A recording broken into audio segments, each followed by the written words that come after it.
Évangile selon Luc, chapitre 23. Ils se levèrent tous ensemble et conduisirent Jésus devant Pilate. Ils se mirent à l'accuser en disant : « Nous avons trouvé celui-ci qui incitait notre nation à la révolte, empêchait de payer l'impôt à César et se disait lui-même Christ, roi. » Pilate l'interrogea en ces termes : « Es-tu le roi des Juifs ?» Jésus lui répondit : « Tu le dis. » Pilate dit aux principaux sacrificateurs et à la foule : « Je ne trouve rien de coupable en cet homme. » Mais ils insistèrent et dirent : « Il soulève le peuple, en enseignant dans toute la Judée, depuis la Galilée, où il a commencé jusqu'ici. » Quand Pilate entendit cela, il demanda si cet homme était galiléen. Ayant appris qu'il relevait de l'autorité d'Hérode, il le renvoya à Hérode, qui se trouvait aussi à Jérusalem en ces jours-là. Lorsqu'Hérode vit Jésus, il en eut une grande joie, car depuis quelque temps, il désirait le voir à cause de ce qu'il avait entendu dire de lui, et il espérait lui voir faire quelques miracles. Il l'interrogea assez longuement, mais Jésus ne lui répondit rien. Les principaux sacrificateurs et les scribes étaient là, et l'accusaient avec véhémence. Hérode, avec ses gardes, le traita avec mépris. Et après s'être moqué de lui et l'avoir revêtu d'un habit éclatant, il le renvoya à Pilate. Ce jour même, Pilate et Hérode devinrent amis, d'ennemis qu'ils étaient auparavant. Évangile selon Luc, chapitre 23. Pilate convoqua les principaux sacrificateurs, les chefs et le peuple, et leur dit : « Vous m'avez amené cet homme comme entraînant le peuple à la révolte. Voici, je l'ai interrogé devant vous, et je ne l'ai trouvé coupable d'aucune des fautes dont vous l'accusez. Hérode non plus, car il nous l'a renvoyé, et voici, cet homme n'a rien fait qui soit digne de mort. Je le relâcherai donc après l'avoir fait châtier. » À chaque fête, il était obligé de le relâcher un prisonnier.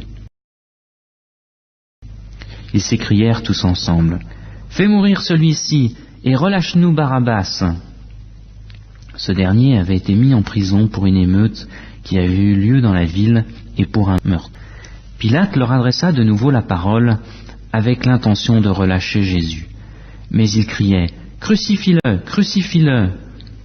Pilate leur dit pour la 3e fois : « Mais quel mal a-t-il fait ? Je n'ai rien trouvé en lui qui mérite la mort. Je le relâcherai donc après l'avoir fait châtier. » Mais ils insistèrent à grands cris en demandant qu'il soit crucifié, et leurs cris l'emportèrent. Pilate rendit un arrêt conforme à leur demande. Il relâcha celui qui avait été jeté en prison pour une émeute et pour un meurtre et qu'il réclamait. Mais il livra Jésus à leur volonté. Comme ils l'emmenaient, ils prirent un certain Simon de Cyrène qui revenait des champs, et ils le chargèrent de la croix pour qu'il la porte derrière Jésus.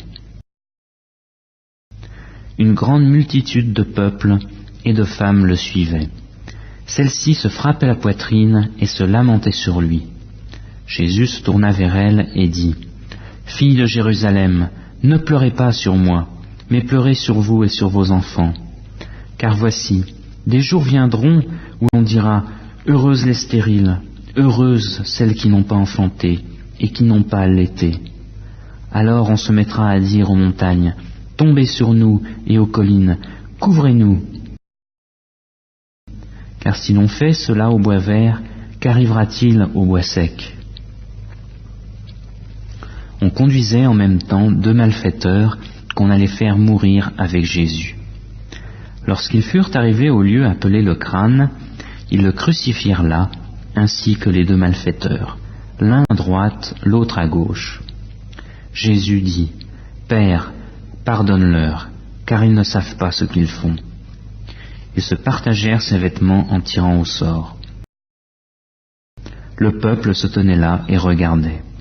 Quant au chef, il raillait Jésus en disant : « Il a sauvé les autres, qu'il se sauve lui-même, s'il est le Christ, élu de Dieu. » Les soldats aussi s'approchèrent pour se moquer de lui et lui présenter du vinaigre. en disant « Si tu es le roi des Juifs, sauve-toi toi-même !» Il y avait au-dessus de lui cette inscription « Celui-ci est le roi des Juifs ». L'un des malfaiteurs, suspendu en croix, blasphémait contre lui. « N'es-tu pas le Christ ? Sauve-toi toi-même et sauve-nous !» Mais l'autre lui fit des reproches et dit « Ne crains-tu pas Dieu, toi qui as subi la même condamnation ?